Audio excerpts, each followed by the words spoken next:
So that king was Alexander III, and he was a good king. He was king for a long time. Under his rule, Scotland was at peace. We prospered in the world. We did well. And in fact, our king was very good friends with the King of England, Edward Longshanks. Right? Well, he was Longshanks because he had long shanks, a bit like the gentleman there, lovely long shanks, you see.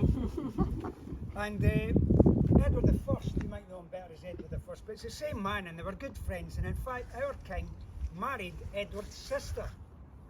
Right? So our Queen Margaret was in fact the King of England's sister, and I don't know that there are that many people that really are aware of that fact. And of course it makes sense now, doesn't it, that things go well for Scotland for a while, and they only really start to go wrong from Scotland's point of view when she dies. Right, sorry, this is quite a sad part of the story, so I have to kind of prepare you for the worst. You know, she dies, but she's just a young woman really when she dies. Then, if that wasn't bad enough, both her sons die. They're just boys. And the daughter, sure you can guess what's coming. She dies too. Right, now the daughter, she married Eric of Norway. And she dies not long after having given birth to a wee baby girl. And they called the baby girl, that was Alexander's granddaughter, she was called Margaret. And she was known as Margaret, the Maid of Norway. Right, so try and remember her. She's very important in this story in a wee while. Anyway, after all the sadness and death surrounding Alexander, you'll be delighted to hear he finds love again. Aye, he does. And he marries this time into the French court, not the English court, the French court. He marries a beautiful young French lass called the Countess Yolande de Dreux. Okay? I used to call her the Countess Yolande of Dreux, but that's just how it's spelled, not how you're supposed to pronounce it, apparently, as it has been pointed out to me. And when you say it properly, she's much more exotic, isn't she? Yolande de Dreux, Yolande of Dreux, much more exotic, and in my head she's more beautiful somehow, isn't she? And she was very pretty. Now, they got married, and not long after the wedding, they were staying at Kinghorn Castle. That's in Fife, about 40 odd miles up this side of the river, going in that direction. And Alexander had to go to a meeting of nobles in Edinburgh. So he's having to cross the River Forth, go to Edinburgh for his meeting of nobles. And when business was finished that day, I'm sure, in celebration of his recent marriage, he cracks open the finest French wine he can lay his hands on. Come on, he's the king, he can find plenty of wine, can't he? And he's a great host. There's more and more wine getting poured out. It's getting later on into the evening, on into the night time. Seems to be what happens when wine's involved, isn't it? Start to lose the track of time a wee bit. And there does come a point though when Alexander thinks, wait a minute here, what am I doing here drinking with the boys? Right, I've got a new young wife waiting for me at home at Kinghorn Castle. She's going to be expecting me home any minute. I should be getting on my horse, that's what I should be doing. So he orders the horse to be readied. Right, but this is against all advice from his nobles, because that night, on the valley of the River Forth that runs down here, on that night, it was a terrible storm, thunderbolts, lightning, very, very frightening thing. It was. Somebody got it, thank you. And he gets on his horse, and in his excitement to get home that night, he's soon far ahead of his companions. That was the last he was seen of alive. And like, we don't really know what happened, right? We don't know. Like, his body's found the next day, 1 mile from home. That's tragic, isn't it? 1 mile from being safely tucked up in your bed. And instead they find you with your neck broken on the rocks on the shore. He's fallen somehow. That's what it seems like. He's fallen from the cliffs down on the rocks below, but we don't know what's happened. Could be the horse, couldn't it? Reared up, frightened in the storm, it's thrown him to his death. Could be that, could be this though, couldn't it? Couldn't it? Now there's a good Scottish stereotype for you, isn't it? He's got too much drink inside him. He's a bit drunk, tipsy, late at night. He's fallen off his horse. We're not here to judge. You know, could happen to anyone, couldn't it?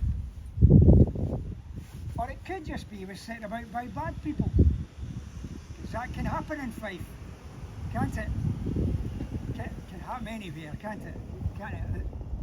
They're lovely people, the Fifers. Don't let me put you off. They're very hospitable. You'll see what I mean when you get there. Now, we don't know what happened, but the result's the same. That was the last of an ancient line of Scottish kings finished. Remember? Because his sons had died. Remember? remember that, don't you? Worse than that, no male heir. That was a terrible thing to happen. No male heir. That hadn't happened for many a year. Dangerous though, isn't it? When there's no one on the throne, politically you're going to be weak, aren't you? And of course there is a surviving heir, isn't there? The granddaughter, do you remember her? What's her name? Margaret, the Maid of Norway, thank you. So she wasn't here either, she was in Norway. Thank you, yeah. See, I ask that question, and I ask it every time, and sometimes, more than you would imagine, the answer is Denmark, and it throws me, right? It confuses me, because I'm not that sharp, you know, right? So she was in Norway, and it was such a big deal, there not being a male heir, that our nobles met up with Edward of England and Eric of Norway to talk about it, right? Now the wee girl was only about 3 years old when Alexander dies, but they decide that the best thing for Scotland is to bring the wee girl here. She can be looked after until she's old enough, and then she'd become Queen of Scots, right? So that's really what happens. Now, they wait till she's about 8 years old, put her on a boat to come to Scotland. There is no good way of breaking this news to you, right? She dies too, okay? It's nothing to do with me, I didn't do it. She takes ill on the journey, and she dies when the ship's tied up in the harbour at Orkney. Now, sad that this is, and it is really sad, isn't it? This wee girl coming to be queen. We've been waiting for years for her to come. Scotland needs a king fast now, it's dangerous, no one on the throne, what do we do? Well, the nobles now decide that anyone of royal blood who can trace their bloodline back to King David I, well, they can now lay claim to the throne of Scotland, and 13 legitimate claimants come forward. It was utter chaos. 13 folk all wanting to be king. But they were never going to agree, were they? So to stop all the fighting that's going on between them, our nobles in their wisdom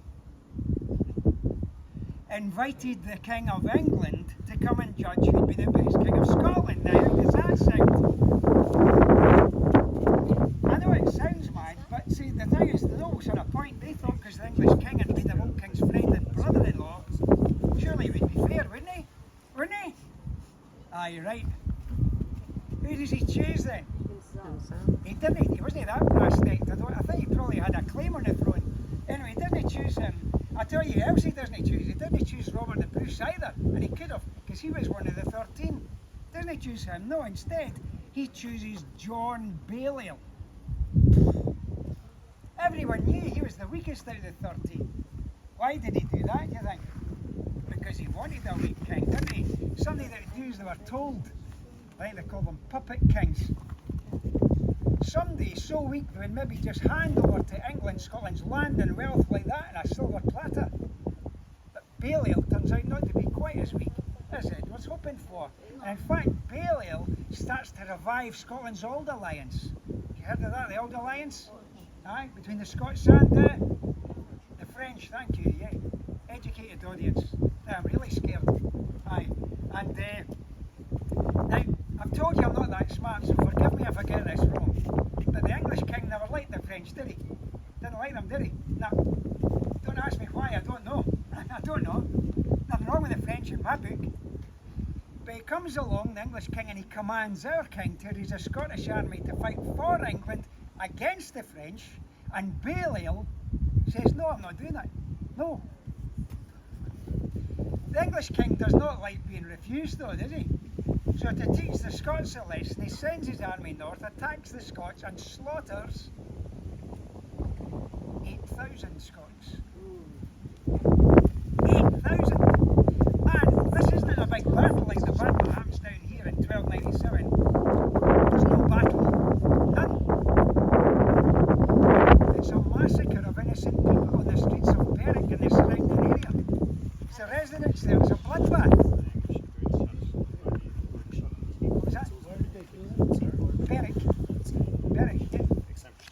In fact, it's the worst atrocity still to this very day on these islands.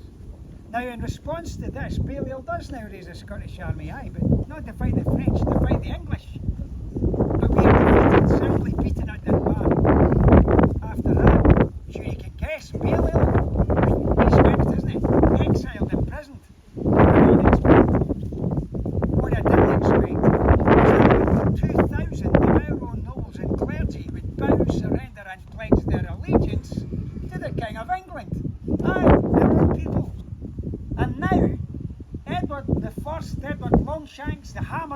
Scots, call them what you like.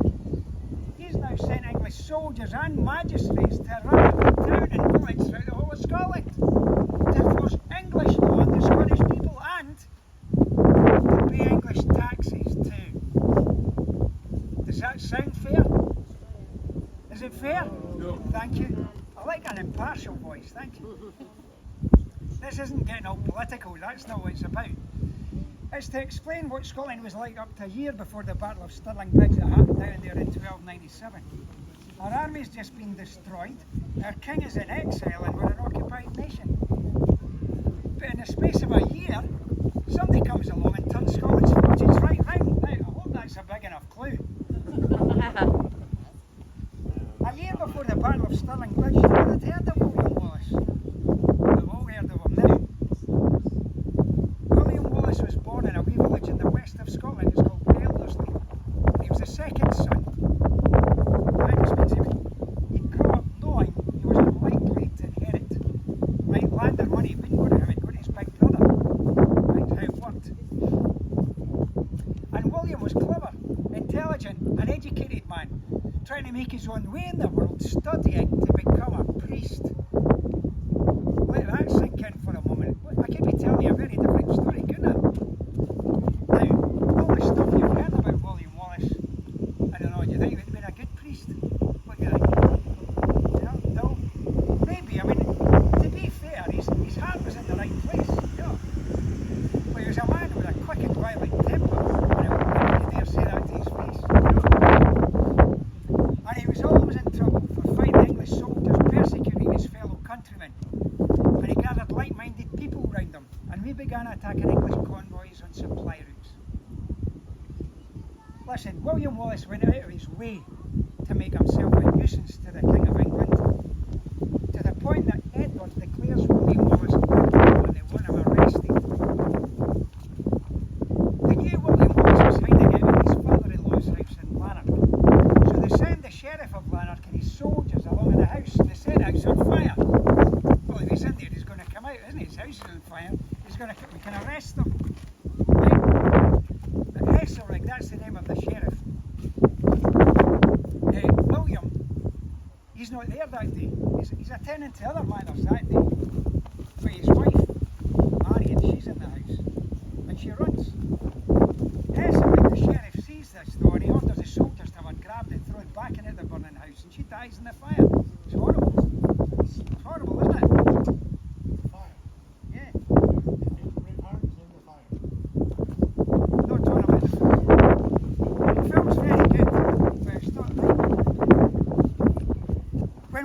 Hears this news about what's happened, he's now in a rage, isn't he? He gathers 30 men, marches up to the English garrison at Lanark, boards up the English soldiers in their barracks, you know what's coming, don't you? Sets them on fire. And some of them escape, but he's not worried about them, is he? Because he's after one man in particular, Esselrig, that sheriff. He hunts him down, drags him to the centre of town, and in front of the people of Lanark assembled there, William Wallace kills him. Now that's a fact. Like, William Wallace kills Esselrig, the sheriff of Lanark. You can't deny it, he's done it in front of witnesses. He's not done it in some dark corner as a dirty secret either. We know why he's done it, don't we? Revenge for the murder of his wife. But now, to the English guys, William Wallace, he's just a murdering, treacherous Scot, isn't he? Well, they're the worst kind of Scots you can find, aren't they? Those murderous, treacherous ones, are they not?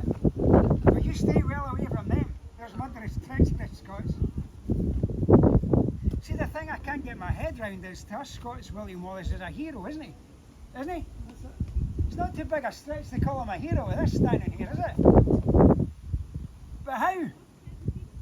How can he be a murderer and a hero? How is that possible? Is it just two sides of the same coin? It just depends which side you're on. I think that's it, isn't it? Simple as that. I think that must be a common thing. Anyway, more and more people joined William Wallace in the fight to free Scotland from English rule. And see the ill feeling of this. It wasn't just William Wallace that people followed. In the far north they followed Andrew Domori. Now he was an important man, one of the last loyal nobles of Scotland. He'd gathered an army, marched them to Dundee where Scrimgeour, well that's who people followed in the east, Scrymgeour and his men had got Dundee surrounded, trying to flee it out of the hands of the English. And I marched with William Wallace and his men to join in the siege of Dundee. But when we got there, well, a messenger reached us to tell us the English king had already sent his army north under the command of the Earl of Surrey to put an end to the Scottish rebellion. Well, Wallace and Dummery conferred and agreed, let's leave Scrymgeour and his men at Dundee, they've got it well in hand. But join forces together into one big army and march us here, to the Abbey Craig, this hill in Stirling. And this is where we came to prepare to face the English in a mighty battle for our freedom. But why? Why did we come here? Because the English were over there. Through the trees, you'll see Stirling Castle. The English had taken the castle, that's where they were. So from this vantage point of high ground, we could see everything our enemy was doing. Now that is an advantage, isn't it? Oh, aye. The downside is we could see how many of them were there. I'd never seen so many people in the same place at the same time in my life. Bright colours on their banners, flags and tents. Listen, colours I'd never seen before. The English army were a fearsome sight. William took one look at us, a ragtag band of an army. And the English army, well-trained soldiers, we were cruelly outnumbered. He knew we would be afraid, so he comes and he says, listen, don't worry, because I've got a plan and it's simple. Here's what I want you to do. Hold. Hold here on the hill. When the English cross the bridge and come onto this side, don't get excited, run down the hill and trying to get involved in a fight straight away. No. Hold. So that's what we did. We just waited here and watched. The English lined up and they started to cross the bridge. Just a wee narrow wooden bridge. They come over two abreast. But for some reason, they stopped, they turned, and they all start marching back again, don't they? Well, we didn't know what was going on. We cheered. Cheerio, cheerio, cheerio. It was only after the battle we found out it was the Earl of Surrey had slept in. Aye. The poor old chap was having a long lie. He said he needed to have his breakfast inside him before he'd come and slaughter any Scots that day. A second time we watched them line up, this time to our surprise. Who did they send over? Monks, holy men, marched into the camp demanding to speak to William Wallace. They offered them land, titles, loads and loads of money. Oh, you wouldn't believe how much money they offered just to withdraw us from the field of battle. William Wallace was disgusted by them and their bribery, and he told them this. He said, listen, I didn't come here to talk. To be brought. I came here for this country. I know, but I'm dying of feet. We're went on our knees. We sent them all packing. The third time that day we waited and watched the English line up and all to come. This time it took a while. Oh aye. My guess, there must have been about 2,000 English foot soldiers came. A couple of hundred heavy horses as well. See the size of their army. Oh, there's the same number again on the far side of the bridge, still advancing onto the bridge. Maybe even more than that. But by now, we could see that William's plan might just work. See, he'd explained it all to us, you see. He believed that the English soldiers, with all their weapons and armour and their heavy horse, do you know what a heavy horse is? I thought it was a fat horse. It's not. It's got armour on it. And he said they'd be useless on the waterlogged marshland they'll be on this side of the river. Because they'll hardly be able to move. Never mind charge the spearman he was going to position it over that flip in the river. That's why he told us to hold. And we could see it for ourselves. When the English soldiers came over, they were floundering about in the causeway of the river. And when they finally scrambled up into this side, the north shore, the marshland, well, right enough, they could hardly keep their feet. But only when William Wallace saw that the English army were well and truly stuck in the mud, only then did he give us the order to charge, and we ran down this hillside, ripping right and left with our claymores and our axes. I wish you'd been here to see it. Oh, it was a bonny sight. Now, the ferocity of our attack took the English by surprise, and they turned and fled, scrambling, trying to make it back over the bridge again. But I've told you, their army's so big, they're marching on the bridge. The bridge is blocked. The spearmen have closed the loop in the river. There's nowhere for their soldiers to run. Hundreds of them fell in the river and drowned down for the way. And their heavy horse too. Some of the horse